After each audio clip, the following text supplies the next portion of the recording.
श्री शिवाय नमस्तभ्यम। अब सुनिए सोमवार के दिन सोमवार व्रत की पौराणिक कथा। प्रिय भक्तों, कथा सुनते हुए वीडियो को लाइक करके कमेंट बॉक्स में ओम नमः शिवाय जरूर लिखिए। भगवान गणपति का ध्यान करते हुए कथा को सुनते हैं। ओम श्री गणेशाय नमः। बहुत समय पहले बालशल नामक गांव में विदुंग नाम का ब्राह्मण रहता था। वह अधार्मिक दुरात्मा और महान पापी था। उसकी स्त्री बहुत सुंदर थी। उसका नाम चंचला था। वह सदा उत्तम धर्म का पालन करती, परंतु विदुंग वैश्यगामी था। इस तरह कुकर्म करते हुए बहुत समय व्यतीत हो गया। उसकी स्त्री काम से पीड़ित होने पर भी धर्म नाश के भय से कलिश सहकर भी काफी समय तक धर्म से भ्रष्ट नहीं हुई, परंतु आगे चलकर वह भी दुराचारी पति के आचरण से प्रभावित होकर दुराचारी और अपने धर्म से विमुख हो गई। इस तरह दुराचार में डूबे हुए उन पति पत्नी का बहुत सा समय व्यर्थ व्यतीत हो गया। वैश्यगामी दूषित बुद्धि वाला वह दुष्ट ब्राह्मण विदुंकारी नरक में चला गया। बहुत समय तक नरक के दुखों को भोगकर वे मूढ़ बुद्धि पापी विंध्य पर्वत पर भयंकर पिशाच हुआ। इधर और दुराचारी बिंदु के मारे जाने पर वह चंचला नामक स्त्री बहुत समय तक पुत्रों के साथ अपने घर में रहती रही। पति की मृत्यु के बाद वह भी अपने धर्म से गिरकर पर पुरुषों का संग करने लगी। सती विपत्ति में भी अपने धर्म का पालन नहीं छोड़ती। यही तो तप है। कठिन तो होता है, लेकिन इसका फल मीठा होता है। एक दिन देव योग से किसी पुण्य पर्व के आने पर वह अपने भाई बंधुओं के साथ गोकर्ण क्षेत्र में गई। उसने तीर्थ के जल में स्नान किया और बंदी जनों के साथ वहां घूमने लगी। वह एक देव मंदिर में गई। वहां उसने एक ब्राह्मण के मुख से भगवान शिव की परम पवित्र और मंगलकारी कथा सुनी। ब्राह्मण कह रहे थे, जो स्त्रियां व्यभिचार करती हैं वे मरने के बाद यमलोक में जाती हैं। तब यमराज के दूत उन्हें तरह तरह की यातना देते हैं कि वे कामांगर लोह के डंडों से दागे जाते हैं। तब लोह के डंडों से उनका संसर्ग कराते हैं और सारे दंड इतनी वेदना देने वाले होते हैं कि जीव पुकार पुकार कर कहता है कि अब ऐसा नहीं करेगा, लेकिन यमदूत उसे छोड़ते नहीं। कर्मों का फल तो सभी को भोगना पड़ता है। देव ऋषि मनुष्य सभी इसी से बंधे हैं। ब्राह्मण के मुख से वे वैराग्य बढ़ाने वाली कथा को सुनकर चंचला भय से व्याकुल हो गई। कथा समाप्त होने पर सभी लोग वहां से चले गए। तब कथा बांचने वाले ब्राह्मण देवता ने चंचला से कहा, हे ब्राह्मण, धर्म को न जानने के कारण मेरे द्वारा बहुत बड़ा दुराचार हुआ है। स्वामी, मेरे ऊपर कृपा कर मेरा उद्धार कीजिए। आपके प्रवचन को सुनकर मुझे इस संसार से वैराग्य हो गया है। मुझ मूढ़ चित्त वाली पापिन को धिक्कार है। मैं निंदा के योग्य हूँ। मैं बुरे विषयों में फंसकर अपने धर्म से विमुख हो गई थी। कौन मुझ जैसी को मार्ग में मन लगाने वाली पापिन का साथ देगा? जब यमदूत मेरे गले में फंदा डालकर मुझे बांधकर ले जाएंगे और नरक में मेरे शरीर के टुकड़े करेंगे, तब मैं कैसे उस महान यातना को सहन कर पाऊंगी? मैं सब प्रकार से नष्ट हो गई हूँ, क्योंकि अभी तक मैं हर तरह से पाप में डूबी रही। हे ब्राह्मण, आप मेरे गुरु हैं। आप ही मेरे माता पिता हैं। आपके शरण में मैं आई हूँ। मुझ अबला का अब आप उद्धार कीजिए। इस प्रकार विलाप करती हुई चंचला ब्राह्मण देवता के चरणों में गिर पड़ी। तब ब्राह्मण ने उसे कृपा पूर्वक उठाया और इस प्रकार कहा, नारी, तुम सौभाग्यशाली हो जो भगवान शंकर की कृपा से तुम्हें वैराग्यपूर्ण ये कथा सुनी और कथा को सुनकर समय से अपनी गलती का एहसास कर लिया। तुम डरो मत और भगवान शिव की शरण में जाओ। उनकी परम कृपा से तुम्हारे सभी पाप नष्ट हो जाएंगे। मैं तुम्हें भगवान शिव की कथा सहित वह मार्ग बताऊंगा जिसके द्वारा तुम्हें सुख देने वाली उत्तम गति प्राप्त होगी। शिव कथा सुनने से तुम्हारी बुद्धि शुद्ध हो गई है और तुम्हें पश्चाताप हुआ है। मन में वैराग्य उत्पन्न हुआ है। पश्चाताप ही पाप करने वाले पापियों के लिए सबसे बड़ा प्रायश्चित है। जो मनुष्य अपने को कर्म के लिए प्रायश्चित नहीं करता, वह उत्तम गति प्राप्त नहीं करता, परंतु जिसे अपने कुकृत्य पर हार्दिक पश्चाताप होता है, वह अवश्य ही उत्तम गति का भागीदार होता है।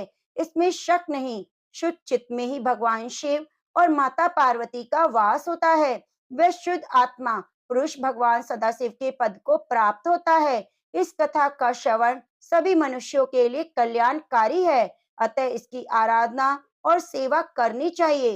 हे ब्राह्मण पत्नी, तुम अन्य विषयों से अपने मन को हटाकर भगवान शंकर की इस परम पावन कथा को सुनो। इससे तुम्हारे चित्त की शुद्धि होगी और तुम्हें मोक्ष की प्राप्ति होगी। जो मनुष्य निर्मल हृदय से भगवान शिव के चरणों का चिंतन करता है, उसकी एक ही जन्म में मुक्ति हो जाती है। यह कहकर वह ब्राह्मण चुप हो गए। उनका हृदय करुणा से भर गया। वे ध्यान में मग्न हो गए। ब्राह्मण का उपदेश सुनकर चंचला के नेत्रों में आनंद के आंसू छलक आए। वह हर्ष से भरे हृदय से ब्राह्मण देवता के चरणों में गिर गई और हाथ जोड़कर बोली, मैं कृतार्थ हो गई।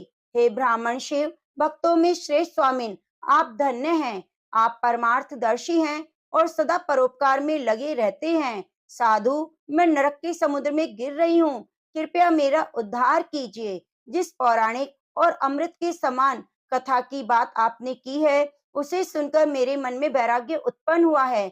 उस अमृतमय कथा को सुनने के लिए मेरे मन में बड़ी श्रद्धा हो रही है। कृपया आप मुझे उसे सुनाइए। कथा सुनने की इच्छा मन में लिए हुए चंचला उस ब्राह्मण देवता की सेवा में वहीं रहने लगी। उस गोकर्ण नामक महान क्षेत्र में उस ब्राह्मण देवता के मुख से चंचला भगवान शिव की भक्ति, ज्ञान और वैराग्य बढ़ाने वाली, मुक्ति देने वाली परम उत्तम कथा सुनकर कृतार्थ हुई। उसका चित्त शुद्ध हो गया। वह अपने हृदय में शिव के सगुण रूप का चिंतन करने लगी। वह सदैव शिव सच्चिदानंदमय स्वरूप का स्मरण करती थी। इसके बाद अपना समय पूर्ण होने पर चंचला ने बिना किसी कष्ट के अपना शरीर त्याग दिया। उसे लेने के लिए एक दिव्य विमान वहां पहुंचा। वह विमान शोभा साधनों से सजा था और शिवगणों से सुशोभित था। चंचला विमान से शिवपुरी पहुंची। उसके सारे पाप धुल गए। वह दिव्य रूप धारिणी दिव्यांगना हो गई। वह गौरंगी देवी मस्तक पर अर्धचंद्र का मुकुट और अन्य दिव्य आभूषण पहने शिवपुरी में पहुंची। वहां उसने सनातन देवता त्रिनेत्रधारी महादेव शिव को देखा। सभी देवता उनकी सेवा में भक्ति भाव से उपस्थित थे। उनकी अंग कांति करोड़ों सूर्यों की समान प्रकाशित हो रही थी। 5 मुख और हर मुख में 3-3 नेत्र थे। मस्तक पर अर्धचंद्र आकार मुकुट शोभायमान हो रहा था। कंठ में नील चिन्ह, उनके साथ में देवी गौरी विराजमान थी, जो विद्युत पुंज के समान प्रकाशित हो रही थी। महादेव जी की कांति कपूर के समान गौर थी। उनके शरीर पर श्वेत वस्त्र थे और शरीर श्वेत भस्म से युक्त था। इस प्रकार भगवान शिव के परम उज्जवल रूप के दर्शन कर चंचला बहुत प्रसन्न हुई। उसने भगवान को बार बार प्रणाम किया और हाथ जोड़कर प्रेम, आनंद और संतोष से युक्त होकर विनीत भाव से खड़ी हो गई। उसके नेत्रों से आनंद के आंसुओं की धारा बहने लगी। भगवान शंकर और भगवती गौरी उमा ने करुणा के साथ सौम्य दृष्टि से देखकर चंचला को अपने पास बुलाया। गौरी उमा ने उसे प्रेम पूर्वक अपनी सखी बना लिया। चंचला सुख पूर्वक भगवान शिव के धाम में उमा देवी की सखी के रूप में निवास करने लगी। एक दिन चंचला आनंद में मग्न उमा देवी के पास गई और दोनों हाथ जोड़कर उनकी स्तुति करने लगी। हे गिरिजा नंदिनी, स्कंद माता उमा, आप सभी मनुष्यों और देवताओं द्वारा पूजित और सभी सुखों को देने वाली हैं। आप शंभु प्रिया हैं। आप ही गुणा निर्गुणा हैं। हे सच्चिदानंद स्वरूपा, आप ही प्रकृति की पोषक हैं। हे माता, आप ही संसार की सृष्टि, पालन और संहार करने वाली हैं। इस प्रकार सद्गति प्राप्त चंचला देवी की स्तुति कर शांत हो गई। उसकी आंखों में प्रेम के आंसू उमड़ आए। तब शंकर प्रिया भक्त वत्सला उमा देवी ने बड़े प्रेम से चंचला को चुप कराते हुए कहा, सखी चंचला, मैं तुम्हारी इस स्तुति से प्रसन्न हूँ। बोलो, क्या वर मांगती हो? तब चंचला बोली, हे माँ, मेरे पति विदुम इस समय कहाँ हैं? उनकी स्थिति कैसी है? मुझे बताइए। कुछ उपाय कीजिए ताकि हम फिर से मिल सकें। हे महादेवी, मेरे पति एक शूद्र जाति वैश्या के प्रति आसक्त थे और पाप में डूबे रहते। गिरिजा बोली, बेटी, तुम्हारा पति विदुम पापी था। उसका अंत बड़ा भयानक हुआ। वैश्या का उपभोग करने के कारण वह मूर्ख नरक में अनेक वर्षों तक दुख भोग कर अवशेष पाप को भोगने के लिए विंध्य पर्वत पर पिशाच की योनि में रह रहा है। वह दुष्ट वही वायु पीकर रहता है और सब प्रकार के कष्ट सहता है। गौरी देवी की यह बात सुनकर चंचला अत्यंत दुखी हो गई। फिर मन को किसी तरह स्थिर कर दुखी हृदय से माँ गौरी से उसने एक बार फिर पूछा, हे महादेवी, मुझ पर कृपा कीजिए और मेरे पापी पति का अब उद्धार कीजिए। कृपया करके मुझे वह उपाय बताएं जिससे मेरे पति को उत्तम गति प्राप्त हो सके। गौरी देवी ने कहा, यदि तुम्हारा पति भगवान शिव की पुण्यमय कथा को सुने तो दुर्गति को पार करके उत्तम गति का भागी हो सकता है। अमृत के समान मधुर गौरी देवी की वचन सुनकर चंचला ने दोनों हाथ जोड़कर मस्तक झुकाकर उन्हें बारंबार प्रणाम किया और प्रार्थना की, मेरे पति को भगवान शिव की कथा सुनाने की व्यवस्था की जाए। ब्राह्मण पत्नी चंचला के बार बार प्रार्थना करने पर शिव प्रिया गौरी देवी ने भगवान शिव की महिमा का गान करने वाले गंधर्वराज तुमरू को बुलाकर कहा, तुमरू, तुम भगवान शिव में प्रीति रखते हो, तुम मेरे मन की सभी बातें जानकर मेरे कार्य को सिद्ध करते हो, तो मेरी इस सखी के साथ विंध्य पर्वत पर जाओ। वहाँ एक घोर और भयानक पिशाच रहता है। पूर्व जन्म में वह पिशाच वैश्यगामी हो गया था। वह स्नान संध्या आदि नित्य कर्म छोड़कर अपवित्र रहने लगा। क्रोध के कारण उसकी बुद्धि भ्रष्ट हो गई थी। दुर्जनों से उसकी मित्रता और सज्जनों से द्वेष बढ़ गया था। वह अस्त्र शस्त्र से हिंसा करता, लोगों को सताता, घरों में आग लगा देता, चांडाल से दोस्ती करता। वह रोज वैश्या के पास जाता, पत्नी को त्याग कर दुष्ट लोगों से दोस्ती कर उन्हीं के संपर्क में रहता था। वह मृत्यु तक दुराचार में फंसा रहा और मृत्यु के बाद उसे पापियों के भोग स्थान यमपुरी में ले गए। वहां घोर नरकों को सहकर वह इस समय विंध्य पर्वत पर पिशाच बनकर रह रहा है और पापों का फल भोग रहा है। तुम उसके सामने परम पुण्य पापों का नाश करने वाली भगवान शिव की कथा का प्रवचन करो। इस कथा को सुनने से उसका हृदय सभी पापों से मुक्त होकर शुद्ध हो जाएगा और वह प्रेत योनि से मुक्त हो जाएगा। दुर्गति मुक्त होने पर उस विदुम नामक पिशाच को तुम विमान पर बिठाकर भगवान शिव के पास ले आना और वह प्रेत योनि से मुक्त हो जाएगा। दुर्गति मुक्त होने पर उस विदुम नामक पिशाच को तुम विमान पर बिठाकर भगवान शिव के पास ले आना। माँ उमा का आदेश पाकर गंधर्वराज तुमरू प्रसन्नता पूर्वक अपने भाग्य की सराहना करते हुए चंचला को साथ लेकर विमान से पिशाच के निवास स्थान विंध्य पर्वत पर गया। वहां पहुंचकर उसने विशाल आकृति वाले पिशाच को देखा। उसका शरीर विशाल था, थोड़ी बड़ी थी, कभी हंसता, कभी रोता, कभी उछलता। महाबली तुमरू ने कथा बांचने के लिए स्थान तलाश कर मंडप की रचना करनी शुरू की। इस बात का पता लोगों को चल गया कि एक पिशाच के उद्धार के हेतु देवी पार्वती की आज्ञा से तुमरू भगवान शिव की कथा सुनाने विंध्य पर्वत पर आया है। उस कथा को सुनने के लोभ से बहुत से देवऋषि वहां पहुंच गए। सभी को आदर पूर्वक स्थान दिया गया। पिशाच विंदु को पाशों में बांधकर आसन पर बिठाया गया। तब तुमरू ने परम उत्तम भगवान शिव की अमृतमय कथा का गान शुरू किया, जिससे सभी श्रोता कृतार्थ हो गए।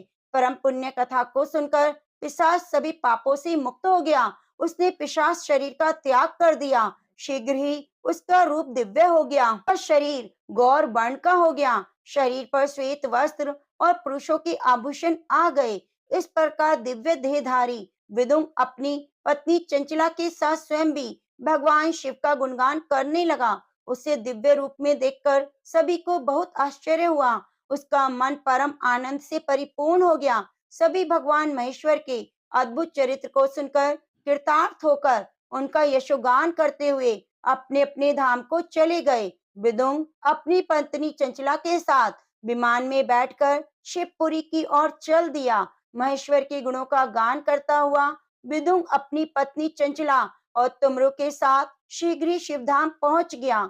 भगवान शिव, देवी पार्वती ने उसे अपना पार्षद बना लिया।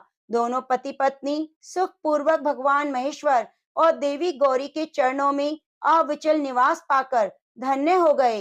तो प्रेम से बोलिए उमा महेश्वर भगवान ने की जय हो। अब आइए सुनते हैं बड़ी श्रद्धा पूर्वक सोमवार व्रत की कथा। ओम नमः शिवाय। एक बहुत धनवान साहूकार था। उसके घर में धन आदि किसी भी प्रकार की कोई कमी नहीं थी। उसको एक ही दुख था कि उसके कोई पुत्र नहीं था। उसी चिंता में वह दिन रात दुखी रहता। वह पुत्र की प्राप्ति हेतु प्रत्येक सोमवार को सोमेश्वर व्रत और चंद्रदेव और शिव जी का पूजन किया करता। वह प्रतिदिन शिव मंदिर में जाकर शिव जी की पूजा किया करता था। सुबह शिवलिंग पर जल चढ़ाता और सायंकाल मंदिर में दीपक जलाया करता। उसकी भक्ति भाव को देखकर एक दिन श्री पार्वती जी ने शिव जी महाराज से कहा, हे महाराज, ये साहूकार आपका अत्यंत भक्त है और सदैव आपका व्रत पूजन बड़ी श्रद्धा से करता है। आपको इसकी मनोकामना पूरी करनी चाहिए। शिव जी ने कहा, हे पार्वती, ये संसार कर्म क्षेत्र है। जैसे किसान खेत में बीज बोता है, वैसे ही फल काटता है, उसी तरह इस संसार में जो जैसा करता है वैसा ही फल भोगता है। पार्वती ने अत्यंत आग्रह से कहा, महाराज, जब ये आपका ऐसा भक्त है और यदि इसको किसी प्रकार का कोई दुख है तो अवश्य दूर करना चाहिए, क्योंकि आप सदैव अपने भक्तों पर दयालु हैं, उनकी दुखों को दूर करते हैं। यदि आप ऐसा न करेंगे तो मनुष्य क्यों आपकी सेवा पूजा करेंगे। पार्वती जी का ऐसा आग्रह देख शिव जी महाराज कहने लगे, हे पार्वती, इसके कोई पुत्र नहीं, इसी चिंता से ये अति दुखी रहता है। इसके भाग्य में पुत्र न होने पर भी मैं इसको पुत्र प्राप्ति का वरदान देता हूँ, परंतु वह पुत्र केवल 12 वर्ष तक जीवित रहेगा। उसके बाद वह मृत्यु को प्राप्त हो जाएगा। इससे अधिक मैं और कुछ नहीं कर सकता। ये सब बातें वह साहूकार सुन रहा था। इससे उसको न प्रसन्नता हुई और न ही कोई कष्ट हुआ। वह पहले जैसा ही शिवजी महाराज का व्रत और पूजन करता रहा। कुछ काल व्यतीत हो जाने पर साहूकार की स्त्री गर्भवती हुई और 10वें महीने में उसने एक सुंदर पुत्र को जन्म दिया। साहूकार के घर बहुत खुशी मनाई गई, परंतु साहूकार ने उसकी केवल 12 वर्ष की आयु जान कोई अधिक प्रसन्नता प्रकट नहीं की और न ही किसी को भेद बतलाया। जब वह 11 वर्ष का हो गया तो बालक की माता ने उसके पिता से विवाह आदि के लिए कहा, परंतु साहूकार कहने लगा, मैं अभी इसका विवाह नहीं करूंगा और काशी जी पढ़ने के लिए भेजूंगा।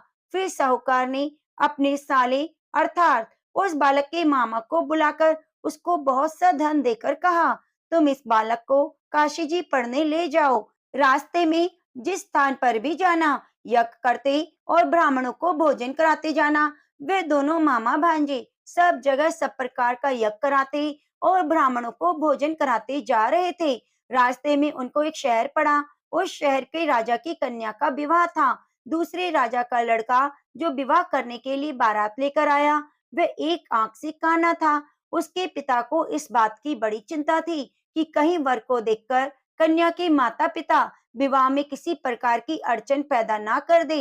इस कारण जब उसने अति सुंदर सेठ के लड़के को देखा तो मन में विचार किया, क्यों ना इस लड़के को वर के कपड़े पहनाकर और घोड़ी पर चढ़ाकर ले जाएं। बड़ी सुंदरता से सब कार्य हो गए। वर के पिता ने सोचा, यदि विवाह कार्य भी इसी लड़के से करा दिया जाए तो क्या बुराई है। ऐसा विचार कर राजा ने लड़के और उसके मामा से कहा, यदि आप फेरों और कन्यादान का काम भी करा दें तो आपकी बड़ी कृपा होगी। हम इसके बदले बहुत सा धन देंगे। उन्होंने भी स्वीकार कर लिया और विवाह कार्य भी अच्छी तरह से हो गया।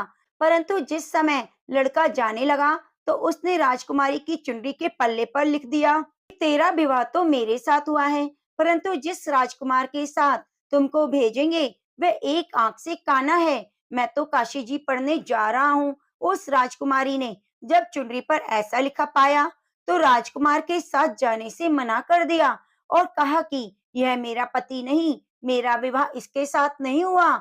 जिसके साथ मेरा विवाह हुआ है वह तो काशी जी पढ़ने गया है। राजकुमारी के माता पिता ने अपनी कन्या को विदा नहीं किया और बारात वापस चली गई। उधर वह सेठ का लड़का और उसका मामा काशी जी पहुंच गए। वहां जाकर उन्होंने यज्ञ करना और लड़के ने पढ़ना शुरू कर दिया। जब लड़के की आयु 12 वर्ष की हो गई, उस दिन भी उन्होंने यज्ञ रचा रखा था। लड़के ने अपने मामा जी से कहा, मामा जी, आज तो मेरी तबीयत कुछ ठीक नहीं। मामा ने कहा, अंदर जाकर सो जाओ। लड़का अंदर जाकर सो गया। थोड़ी देर में उसके प्राण निकल गए। जब उसके मामा ने आकर देखा कि वह तो मुर्दा पड़ा है, तो उसको बड़ा दुख हुआ और सोचा यदि मैं अभी रोना पीटना मचा दूंगा तो यज्ञ का कार्य अधूरा रह जाएगा। इसलिए उसने जल्दी से यज्ञ का कार्य समाप्त कर ब्राह्मणों के जाने के बाद रोना पीटना आरंभ कर दिया। संयोगवश उसी समय शिव पार्वती जी उधर से जा रहे थे। जब उन्होंने जोर जोर से रोने पीटने की आवाज सुनी तो पार्वती जी कहने लगी, महाराज कोई दुखिया रो रहा है, इसके कष्टों को दूर करो। तब शिव जी बोले, इसकी आयु इतनी ही थी, सो भोग चुका। पार्वती जी ने कहा, महाराज कृपा करके इस बालक की आयु दो, नहीं तो उसके माता पिता तड़प तड़प कर मर जाएंगे। पार्वती जी के इस प्रकार बार बार आग्रह करने पर शिव जी ने उसको वरदान दिया और शिव जी महाराज की कृपा से लड़का जीवित हो गया। शिव पार्वती कैलाश चले गए। कुछ दिन बाद लड़का और मामा उसी प्रकार यज्ञ करते हुए अपने घर की ओर चल पड़े। रास्ते में उसी शहर में आए जहाँ लड़के का विवाह हुआ था। वहां आकर उन्होंने यज्ञ किया। लड़के का ससुर यज्ञ में आया। उसने लड़के को पहचान लिया और अपने महल में ले जाकर बड़ी खातिर की। कुछ दिन बाद बहुत से दास दासियों के सहित आदर पूर्वक लड़की और जमाई को विदा कर दिया। जब वह अपने शहर के निकट आए तो मामा ने कहा, मैं पहले तुम्हारे घर जाकर सबको खबर कर आता हूँ। उस समय लड़के के माता पिता अपने घर की छत पर बैठे हुए थे। उन्होंने यह प्रण कर रखा था कि हमारा पुत्र सकुशल घर पर आएगा तो वे राजी खुशी नीचे उतर आएंगे, नहीं तो छत से गिरकर अपने प्राण दे देंगे। इतने में ही उस लड़के के मामा ने आकर यह समाचार दिया कि आपका पुत्र आ गया है, परंतु उनको विश्वास नहीं हुआ। तब उसके मामा ने शपथ पूर्वक कहा, आपका पुत्र अपनी स्त्री के साथ बहुत सा धन लेकर आया है। तो सेठ ने आनंद के साथ उसका स्वागत किया और बड़ी प्रसन्नता के साथ रहने लगे। इसी प्रकार जो भी सोमवार के व्रत को विधि विधान से करता है, कथा को सुनता है, उसके सब दुख दूर होकर मनोकामनाएं पूरी होती हैं। तो प्रेम से बोलिए उमापति महादेव की जय। बड़ी श्रद्धा और भक्ति के साथ अब सुनिए सोमवार की दूसरी कथा। एक बार की बात है, माता पार्वती शिव जी को पति रूप में प्राप्त करने के लिए घोर तप कर रही थी। उनकी तप को देखकर देवताओं ने शिव जी से देवी की मनोकामना को पूरी करने की प्रार्थना की। शिव जी ने पार्वती जी की परीक्षा लेने के लिए सप्त ऋषियों को भेजा। सप्त ऋषियों ने शिव जी के सैकड़ों अवगुण गिनाए, पर पार्वती जी को महादेव जी के अलावा किसी और से विवाह मंजूर नहीं था। तब शंकर जी ने स्वयं पार्वती जी की परीक्षा लेने की ठानी। तब भगवान शंकर स्वयं प्रकट हुए और पार्वती जी को वरदान देकर अंतर्ध्यान हो गए। इतने में पार्वती माता जहाँ तप कर रही थी, वहीं पास में तालाब में मगरमच्छ ने एक लड़के को पकड़ लिया। लड़का जान बचाने के लिए चिल्लाने लगा। तब पार्वती जी ने उस बच्चे की चीख सुनी नहीं गई और द्रवित हृदय होकर वे तालाब पर पहुंची। वहां देखा कि मगरमच्छ लड़के को तालाब के अंदर खींच ले जा रहा है। लड़के ने देवी माँ को देखकर कहा, मेरी माता पिता भाई बंधु कोई नहीं, आप मेरी रक्षा करें। तो पार्वती जी ने कहा, मगरमच्छ इस लड़के को छोड़ दो। मगरमच्छ बोला, दिन के छठे पहर में मुझे जो मिलता है उसे मैं अपना आहार समझकर स्वीकार कर लेता हूँ, यह मेरा नियम है। ब्रह्मदेव ने दिन के छठे पहर में इस लड़के को भेजा है, तो मैं इसे क्यों छोड़ूं? पार्वती जी ने विनती की कि तुम इसे छोड़ दो, बदले में तुम्हें जो चाहिए वह मुझसे कहो। तो मगरमच्छ बोला, एक ही शर्त पर मैं छोड़ूंगा। आपने तप करके महादेव जी से जो वरदान लिया है, यदि उस तप का फल मुझे दे दो तो मैं इसे छोड़ दूंगा। पार्वती जी तुरंत तैयार हो गई। उन्होंने कहा, मैं अपने तप का फल तुम्हें देने को तैयार हूँ, लेकिन तुम इस बालक को छोड़ दो। मगरमच्छ ने समझाया, सोच लो देवी, जोश में आकर संकल्प मत करो। हजारों वर्ष तक जैसा तप किया है वैसा देवताओं के लिए भी संभव नहीं। उसका सारा फल इस बालक के प्राणों के बदले चला जाएगा। पार्वती जी ने कहा, मेरा निश्चय पक्का है, मैं तुम्हें अपने तप का फल देती हूँ, तुम इसको जीवन दे दो। मगरमच्छ ने पार्वती जी से तप दान करने का संकल्प करवाया। तप का दान होते ही मगरमच्छ की देह तेजी से चमकने लगी और वह बोला, हे पार्वती, यह देखो, तप के प्रभाव से मैं तेजस्वी बन गया हूँ। तुमने जीवन भर की पूंजी एक बच्चे के लिए व्यर्थ कर दी। चाहे तो अपनी भूल सुधारने का एक मौका और दे सकता हूँ। तब पार्वती जी ने कहा कि ग्रह, तब तो मैं पुनः कर सकती हूँ। यदि तुम इस लड़के को निगल जाते तो इसका जीवन वापस नहीं मिल सकता था। देखते ही देखते वह लड़का अदृश्य हो गया और मगरमच्छ भी लुप्त हो गया। पार्वती जी ने विचार किया, मैंने तप तो दान कर दिया, अब पुनः से तप आरंभ करूंगी। पार्वती जी ने फिर से तप करने का संकल्प किया। भगवान सदाशिव फिर से प्रकट होकर बोले, हे पार्वती, भला आप तप क्यों कर रही हो? तब पार्वती जी ने कहा, हे प्रभु, मैंने अपने तप का फल दान कर दिया है। आपको पति रूप में पाने के संकल्प के लिए मैं फिर से वैसा ही घोर तप करके आपको प्रसन्न करूंगी। तो महादेव जी बोले, मगरमच्छ और लड़का दोनों रूपों में मैं ही था। महाराज, चित्त प्राणी मात्र में अपने सुख दुख का अनुभव करता है या नहीं, इसकी परीक्षा लेने के लिए मैंने ही यह लीला रची थी। अनेक रूपों में दिखने वाला मैं एक ही हूँ। मैं अनेक शरीरों में शरीरों से अलग निर्विकार हूँ। तुमने अपना तप मुझे ही दान दिया है, इसलिए अब और तप करने की आवश्यकता नहीं। देवी ने महादेव जी को प्रणाम कर प्रसन्न मन से विदा किया। प्रेम से बोलो, भगवान शंकर माता पार्वती की जय। अब आइए सुनते हैं भोलेनाथ की तीसरी कथा। नारद जी ने एक बार भोलेनाथ की स्तुति करके पूछा, प्रभु, आपको प्रसन्न करने के लिए सबसे उत्तम और सुलभ साधन क्या है? हे त्रिलोकीनाथ, आप तो निर्विकार और निष्काम हैं। आप सहज ही प्रसन्न हो जाते हैं। फिर भी मेरे जानने की इच्छा है कि आपको क्या प्रिय है। तब शिव जी बोले, नारद जी, वैसे तो मुझे भक्त के भाव सबसे प्रिय हैं, फिर भी आपने पूछा है तो मैं बताता हूँ। मुझे जल के साथ बिल्व पत्र बहुत प्रिय है। जो अखंड बिल्व पत्र मुझे श्रद्धा से अर्पित करते हैं, मैं उन्हें अपने लोक में स्थान देता हूँ। नारद जी भगवान शंकर और माता पार्वती की वंदना कर अपने लोक को चले गए। उनके जाने के बाद पार्वती जी ने शिव जी से पूछा, हे प्रभु, मेरी यह जानने की बड़ी तीव्र इच्छा हो रही है कि आपको बेलपत्र इतने प्रिय क्यों हैं? कृपया करके मेरी जिज्ञासा शांत कीजिए। तब शिव जी बोले, हे शिवे, बिल्व के पत्ते मेरी जटा के समान हैं। त्रिपात्र यानी 3 पत्ते ऋग्वेद, यजुर्वेद और सामवेद हैं। शाखाएं समस्त शास्त्र का स्वरूप हैं। बिल्व वृक्ष को आप पृथ्वी का कल्प वृक्ष समझे, जो ब्रह्मा विष्णु शिव स्वरूप है। हे पार्वती, स्वयं माँ लक्ष्मी ने शैल पर्वत पर बिल्व रूप में जन्म लिया। इस कारण भी बेल का वृक्ष मेरे लिए अति प्रिय है। माँ लक्ष्मी ने बिल्व का रूप धरा, यह सुनकर पार्वती जी कौतूहल में पड़ गई। पार्वती जी कौतूहल से उपजी जिज्ञासा को रोक ना पाई। उन्होंने पूछा, देवी लक्ष्मी ने आखिर बिल्व वृक्ष का रूप क्यों लिया? आप ये कथा विस्तार से बताइए। भोलेनाथ ने देवी पार्वती को कथा सुनाना शुरू किया। हे देवी, सतयुग में ज्योति रूप में मेरे अंश का रामेश्वर लिंग था। ब्रह्म आदि देवों ने उसका विधिवत पूजन अर्चन किया।